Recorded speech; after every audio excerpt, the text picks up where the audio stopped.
Perkenalkan, nama saya Marsanda Aprilia, kelas 11 OTKP 2. Assalamualaikum warahmatullahi wabarakatuh.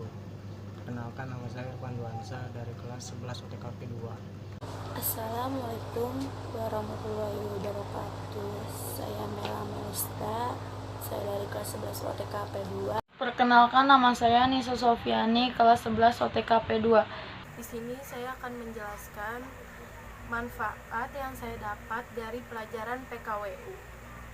1.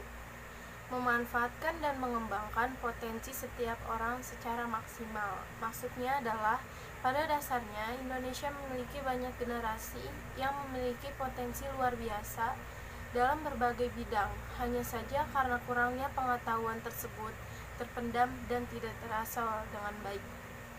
Kedua, memberikan perubahan positif untuk bangsa dan negara. Dengan mempelajari kewirausahaan dan mempraktekannya, diharapkan semakin banyak orang yang menjadi wirausaha yang mandiri sehingga mampu meningkatkan ekonomi dan taraf hidupnya. Yang ketiga, memberikan perubahan positif untuk bangsa dan negara. Maksudnya adalah, semakin banyak orang yang mempelajari kewirausahaan, maka akan semakin besar pula peluang munculnya wirausaha-wirausaha yang memberikan kontribusi sangat positif bagi bangsa. Pengertian kewirausahaan. Kewirausahaan merupakan suatu sikap mental yang mempunyai kreativitas aktif dan mampu. Manfaat selanjutnya dari kewirausahaan: 1. Memahami liku-liku PKWU dengan baik. Dengan mempelajari PKWU, diharapkan mereka dapat memahami segala sesuatu mengenai PKWU, sehingga mereka dapat membuka usaha sendiri karena telah memiliki bekal pengetahuan yang baik.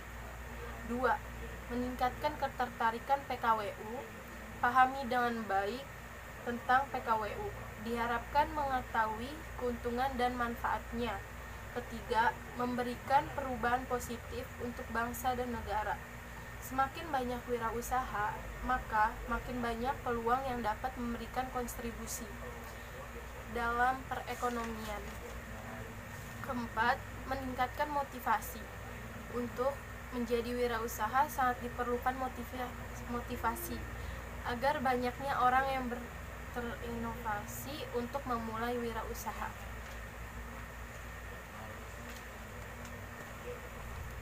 Sikap wirausaha. 1. Disiplin. Seseorang wirausaha dalam melaksanakan berbagai kegiatan atau pekerjaan harus mempunyai disiplin yang tinggi. 2. Komitmen. Komitmen yang tinggi merupakan suatu kesepakatan tentang sesuatu hal yang dibuat oleh manusia. 3. Kreatif. Seseorang wirausaha harus memiliki daya kreativitas yang tinggi agar mampu memenangkan persaingan. Karakteristik seseorang wirausaha berhasil. 1. Motif berprestasi tinggi. Sebagai seorang wirausaha, Anda harus memiliki prinsip jika apa yang dilakukan adalah usaha untuk menghasilkan nilai maksimal. Jadi, dapat diartikan seorang wirausaha dalam melakukan suatu hal, yaitu secara asal-asalan, walaupun hal tersebut dapat dilakukan oleh orang lain. Kedua, perspektif ke depan. Ketiga, kreativitas tinggi. Sebagai seorang wirausaha, Anda harus memiliki daya kreasi dan inovasi yang lebih daripada orang yang bukan wirausaha. Jadi, hal-hal yang belum terpikirkan oleh orang lain, seorang wirausaha mampu membuat suatu hasil inovasinya menjadi suatu permintaan. Keempat, tanggung jawab. Sebagai seorang wirausaha, ide dan perilaku tidak terlepas dari berbagai tuntutan dan tanggung jawab. Terdapat beberapa indikator atau ciri dari orang yang bertanggung jawab, yaitu sebagai berikut. 1. Bersungguh-sungguh. 2. Berdedikasi tinggi. 3. Konsisten. 4. Berdisiplin. 5. Jujur. 6. Penuh komitmen. Keenam, selalu mencari peluang. Sebagai seseorang wirausaha, tidak harus mencari peluang, tetapi juga menciptakan peluang sendiri, yaitu dengan cara menciptakan suatu hal berbeda dan sesuatu hal yang lebih bermanfaat dan mudah untuk digunakan. Jenis-jenis kewirausahaan. 1. Kewirausahaan bisnis kecil. Sekarang ini, wirausaha dengan usaha kecil makin menjamur di kalangan masyarakat. Hal tersebut tentunya menggembirakan, mengingat kewirausahaan adalah salah satu bentuk kemandirian. Kedua, usaha besar. Pada dasarnya, usaha besar memiliki siklus hidup yang terbatas. Usaha besar akan tetap selalu berkembang selama usaha tersebut melakukan berbagai bentuk inovasi atau menawarkan produk yang bervariasi. Manfaat berwirausaha. 1. Kebebasan finansial. 2. Kebebasan waktu. 3. Membuka lapangan kerja. 4. Kemandirian. 5. Sarana mewujudkan ide yang ekstrim. 6. Solusi anti PHK. 7. Kesempatan masih luas. 8. Untuk semua orang dan bisa dipelajari. Imbalan dalam wirausaha. 1. Imbalan berupa laba. 2. Imbalan berupa kebebasan. Yang ketiga, penyebab gagalnya kegiatan wirausaha. 1. Tidak kompeten dalam manajerial. 2. Kurang berpengalaman. 3. Kurang dapat mengendalikan keuangan. 4. Gagal dalam perencanaan. 5. Lokasi kurang memadai. 6. Kurangnya pengawasan peralatan. 7. Sikap kurang sungguh-sungguh dalam berusaha. Ketidakmampuan dalam melakukan peralihan atau transisi kewirausahaan. Tips cara agar kita betah belajar di rumah selama COVID-19. 1. Lakukan kegiatan bersama. Maksudnya adalah rutinitas dan kesibukan orang tua selama bekerja terkadang membuat hubungan anak orang tua jauh, dan manfaatnya hal ini menjadi bagus untuk melakukan kegiatan bersama anak di dalam rumah. Kita bisa meminta tolong untuk menyelesaikan tugas yang sudah diberi guru. 2. Temukan sesuatu yang disukai oleh masing-masing kita. Caranya kita bisa mengambil makanan atau snack yang bisa dimakan untuk menghibur belajar. Kedua, kebanyakan hobi dari pelajar adalah mendengarkan musik. Belajar dengan mendengarkan musik itu jauh lebih seru karena tidak mengganggu-ganggu suara yang ada di dalam ruangan dengan proses belajar di rumah. 3. Menonton YouTube atau media sosial untuk mencari materi apa saja yang kita bisa dipelajari sehingga lebih bermanfaat. Keempat, target waktu. Kelarin tanggung jawab dahulu, kerjakan apa yang kita suka. Kelima, dengan adanya kegiatan belajar di rumah, interaksi sosial dengan teman sangat diperlukan untuk membuat diri sehat secara mental. Itu saja yang bisa saya sampaikan tentang manfaat apa saja yang saya dapatkan dari pelajaran PKWU dan tips belajar di rumah agar betah selama COVID-19. Kurang lebihnya mohon maaf. Wassalamualaikum warahmatullahi wabarakatuh. Jadi saya akan membacakan tentang administrasi dalam pengelolaan usaha. Administrasi usaha. Dalam sebuah usaha perlu adanya administrasi usaha. Administrasi mengandung arti sempit, yaitu sebagai ketatausahaan yang dapat diartikan sebagai suatu kegiatan penyusunan berbagai bentuk keterangan secara sistematis dan pencatatan seluruh kegiatan yang diperlukan dengan maksud untuk memperoleh ikhtisar tentang keterangan tersebut dalam keseluruhannya. Pengertian 1. Pengertian administrasi usaha dapat diartikan sebagai kegiatan catat-mencatat, pembukuan, dan surat menyurat Adapun dalam arti luas, administrasi usaha merupakan suatu proses yang terdapat di seluruh usaha kelompok negara sipil, swasta atau militer, dan berbagai bentuk perkumpulan lainnya. Berikut adalah pengertian administrasi dari beberapa ahli. A. George R. Terry. Menurut George R. Terry, administrasi adalah kegiatan perencanaan, pengendalian, dan pengorganisasian pekerjaan perkantoran, serta pergerakan mereka yang melaksanakan agar mencapai tujuan yang telah ditetapkan. B. Arthur Greger. Menurut Arthur Greger, administrasi adalah fungsi tata penyelenggaraan terhadap komunikasi dan pelayanan market suatu organisasi. C. Sondang Pesiagian.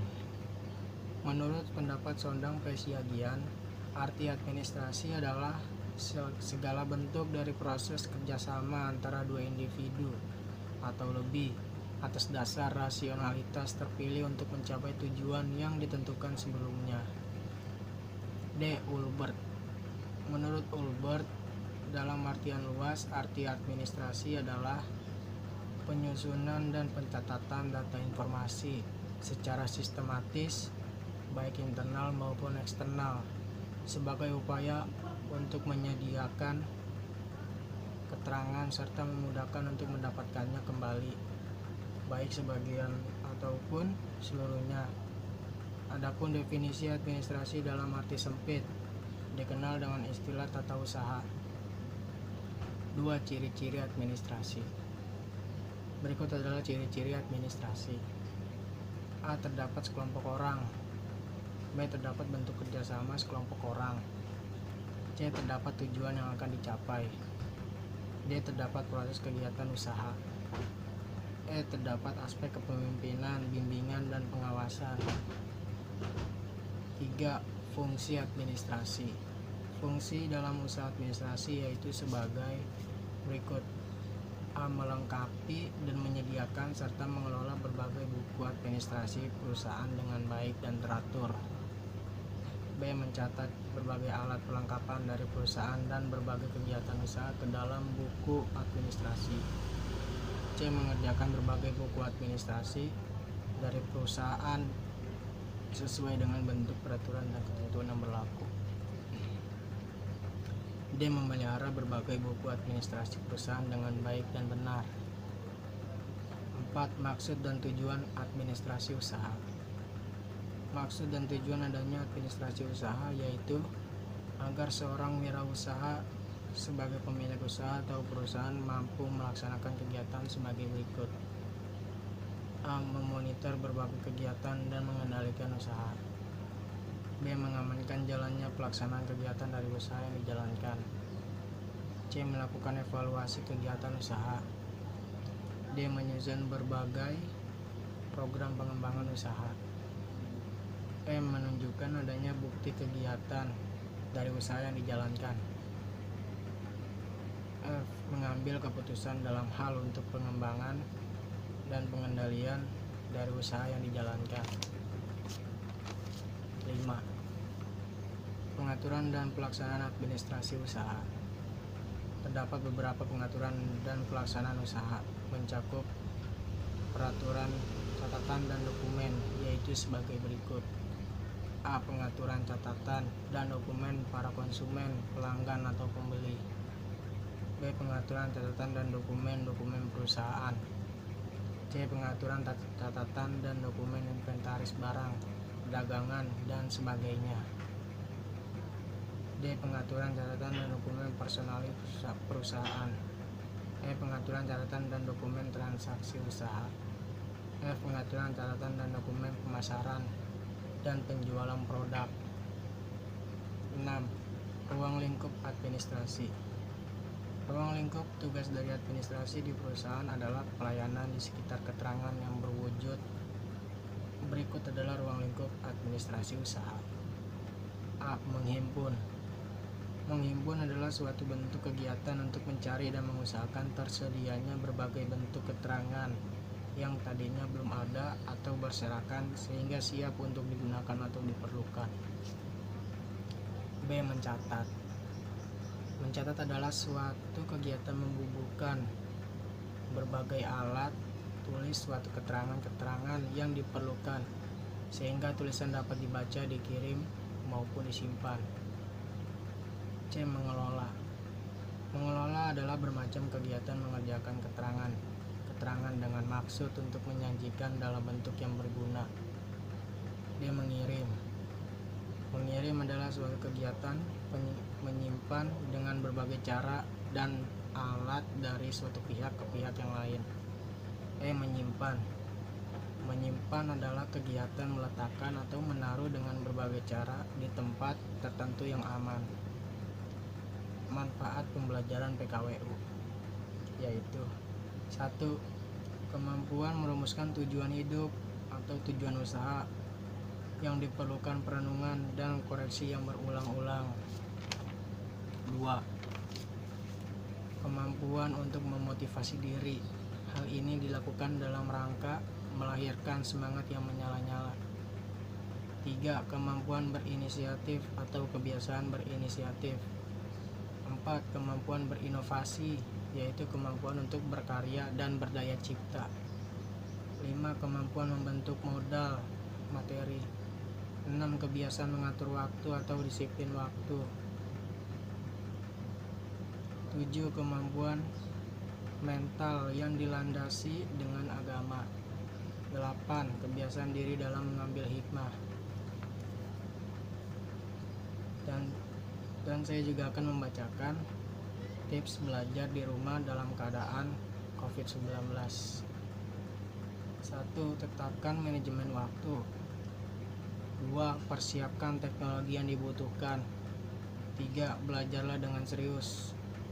4. Jaga komunikasi dengan pengajar dan rekan-rekan kelas. Sekian dari saya. Wassalamualaikum warahmatullahi wabarakatuh. Akan menjelaskan tentang sistem layanan usaha bisnis retail. 1. Pengertian pelayanan usaha. Dalam hal ini, pelayanan memiliki kaitan erat dengan memberikan kepuasan terhadap pelanggan. Pelayanan dengan mutu yang baik dapat memberikan kepuasan yang baik pula bagi para pelanggannya. Jadi, pelanggannya dapat lebih merasa diperhatikan keberadaannya oleh pihak perusahaan. Secara pelayanan adalah suatu usaha melayani kebutuhan orang lain. Melayani perusahaan suatu kegiatan yang memiliki sifat tidak berwujud dan ditawarkan kepada konsumen atau pelanggan yang dilayani. Yang A. Kamus Besar Bahasa Indonesia atau KBBI. Yang kedua, yang B. Counter 1994. Yang D. Hadir Pratana 1980. Terus yang kedua, alasan melaksanakan pelayanan bisnis retail. Sebagai suatu usaha bisnis retail, Anda harus mampu memberikan pelayanan yang baik kepada konsumen. Hal tersebut dikarenakan kepada alasan atau sebab yaitu sebagai berikut. A. Akan diingatkan oleh konsumen. Yang B. Menunjukkan kepada kepedulian pelanggan. Yang C. Berdampak terhadap seluruh bisnis. Yang D. Strategi marketing yang baik. Yang E. Menarik pelanggan yang baru. Aspek pelayanan yang dievaluasi konsumen.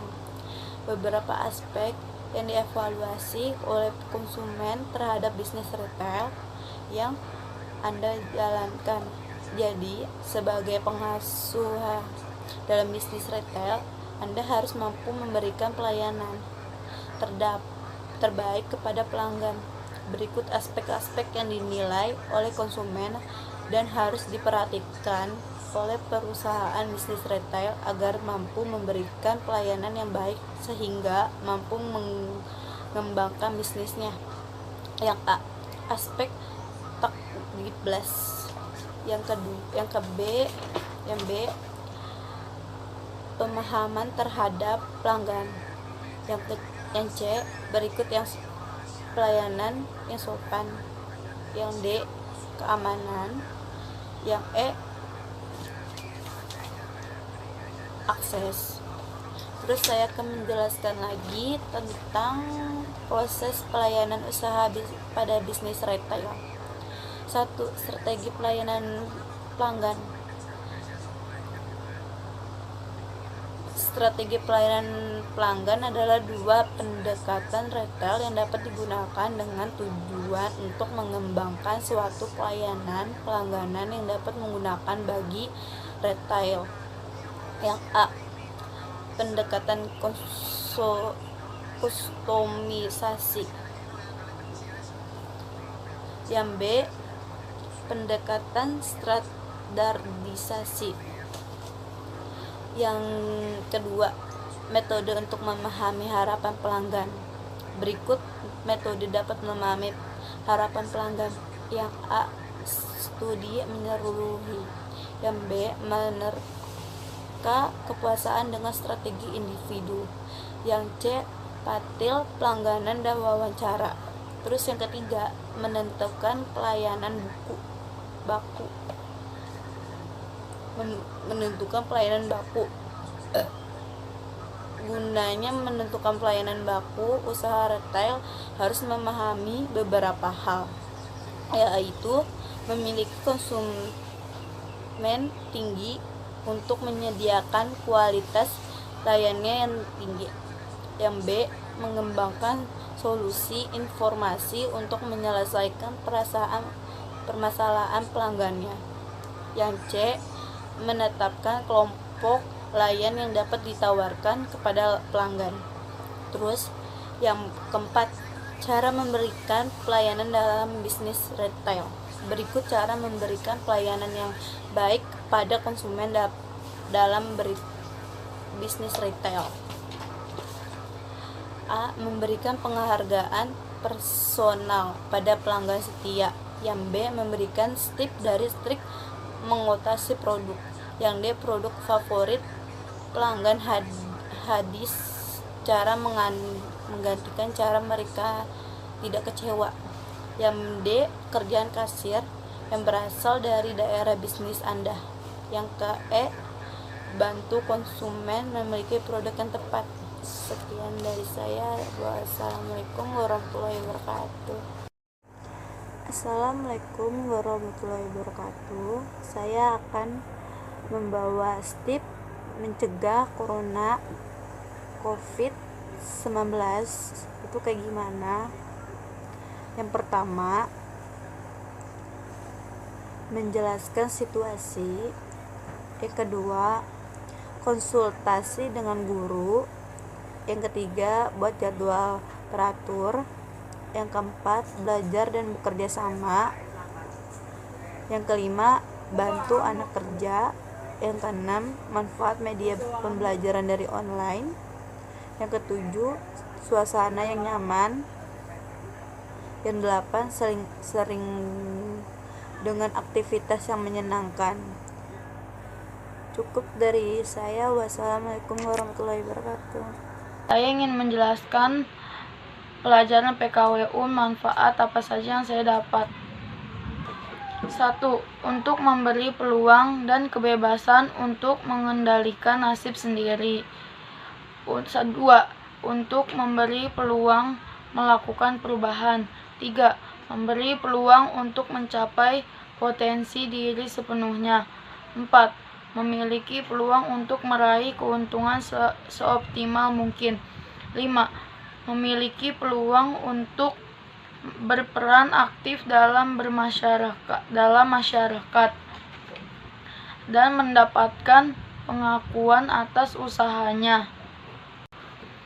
Arti kewirausahaan adalah sikap mental seseorang yang memiliki kreativitas, aktif, bercipta daya untuk membuat sesuatu yang unik dan baru dapat bermanfaat bagi banyak orang. Kewirausahaan berasal dari kata wira dan usaha. Analisis peluang usaha dan perencanaan produk usaha. Manfaat peluang usaha adalah yang baik dapat dijadikan sebagai modal utama oleh seorang pengusaha. Pengertian peluang usaha. Peluang usaha terdiri atas dua kata, yaitu peluang dan usaha. Sumber peluang usaha berbagai hal, baik dari dalam ataupun luar diri Anda. Terdapat beberapa sumber peluang usaha yang dapat dimanfaatkan dan dijadikan sebagai wirausaha, yaitu sebagai berikut. 1. Peluang dari diri sendiri. 2. Hobi.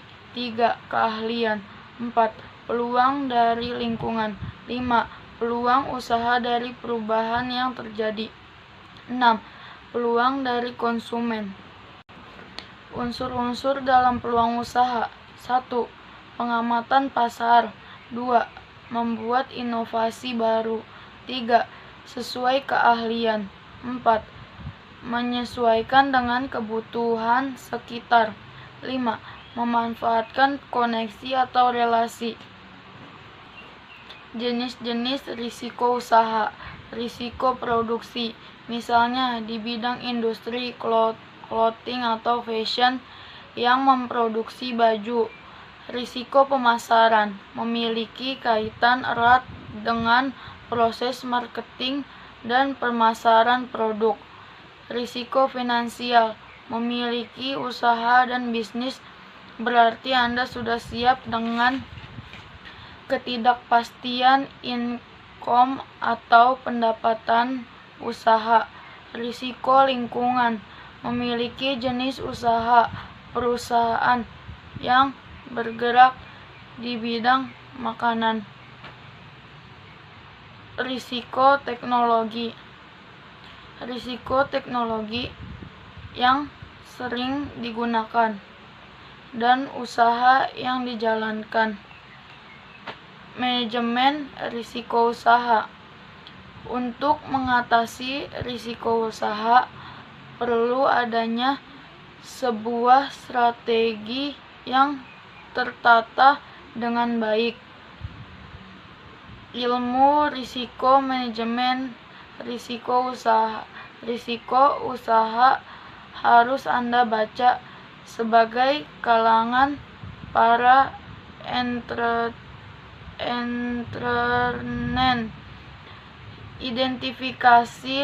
Identifikasi risiko usaha yang telah dipaparkan sebelumnya. Ranking berdasar kerugian. Saatnya Anda menganalisasi dan mengarutkannya berdasarkan dampak terburuk. Kontrol risiko. Tidak akan berarti jika tidak ada rencana aksi yang dapat dilakukan untuk penanggulangannya. Monitoring dan review. Setelah Anda berhasil mengidentifikasi risiko teknologi. Risiko teknologi yang sering digunakan dan usaha yang dijalankan. Manajemen risiko usaha. Untuk mengatasi risiko usaha, perlu adanya sebuah strategi yang tertata dengan baik. Ilmu risiko manajemen risiko usaha. Risiko usaha harus Anda baca sebagai kalangan para entrepreneur. Identifikasi risiko usaha yang telah dipaparkan sebelumnya. Ranking berdasar kerugian. Saatnya Anda menganalisasi dan mengarutkannya berdasarkan dampak terburuk. Kontrol risiko. Tidak akan berarti jika tidak ada rencana aksi yang dapat dilakukan untuk penanggulangannya, monitoring dan review. Setelah Anda berhasil mengidentifikasi risiko dan memilih strategi yang dapat diterapkan untuk setiap risiko. Manfaat melakukan manajemen risiko bisnis. 1. Sebagai bahan evaluasi dan keputusan usaha. 2. Peningkatan produktivitas dan keuntungan. 3. Memudahkan estimasi biaya. 4. Bentuk tanggung jawab sosial dan lingkungan. Faktor internal dan eksternal dalam perspektif SWOT. Faktor internal memengaruhi terbentuknya strengths dan weaknesses. Faktor eksternal. Faktor ini memengaruhi terbentuknya opportunities dan threats.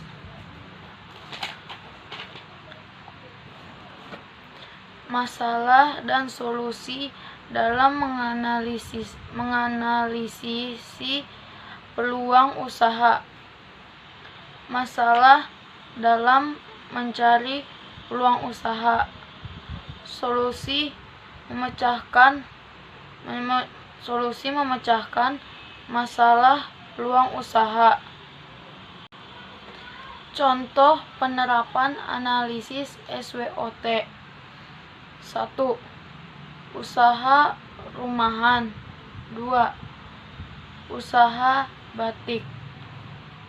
Dan saya akan menjelaskan tips supaya belajar betah di rumah selama COVID-19. 1. Berkreasi lewat seni. 2. Berkebun. 3. Menonton film favorit.